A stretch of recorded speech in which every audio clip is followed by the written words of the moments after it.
आपको बताएं कि सैलाब और बारिशों ने महंगाई में और इजाफा कर दिया है। खाने पीने की अशिया कुव्वत खरीद से अब मजीद दूर हो जाएंगी। इसी हवाले से बात करेंगे आसिफ शहजाद हमें ज्वाइन कर रहे हैं। आसिफ बताएगा क्या डिटेल्स हैं इससे मुतालिक।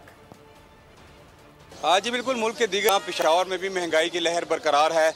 जहाँ पे पेशावर और गिरदोनवा के इलाकों में सैलाब है, सैलाब के बाद जो सब्जी है और दीगर अशिया खुर्दनोश है वो महंगी है, जबकि पंजाब और दीगर जो सूबे हैं वहाँ पर भी सैलाब के बाद जो यहाँ पर आने वाली चीज़ें वो भी महंगी है। शहरी इस हवाले से परेशान है, शहरियों का क्या कहे?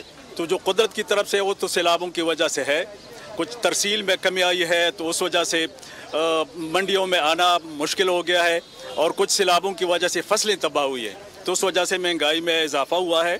लेकिन उसके बावजूद मैं कहता हूं कि सब्जियों उसके काश्तकारों के लिए रिलीफ होना चाहिए। बहुत मेहनत करनी पड़ती है फसलों के उगाने में, उसके तरक्की में बहुत ज़्यादा तकलीफ़ उठानी पड़ती है और बड़े बड़े खर्चे उठाने पड़ते हैं, तो काश्तकारों के लिए बड़ी रिलीफ होनी चाहिए।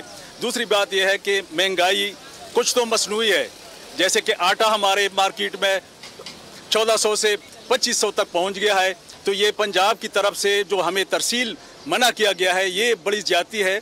बताया जा रहा है कि आटे की कीमतों में 1000 से 1200 रुपए तक जो है फी 20 किलो थैला जो है वो कीमतें ज़्यादा हुई हैं।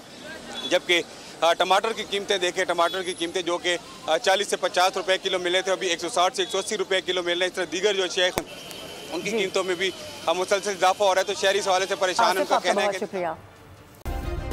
सब्सक्राइब करें और बेल दबाएं ताकि कोई खबर रह न जाए।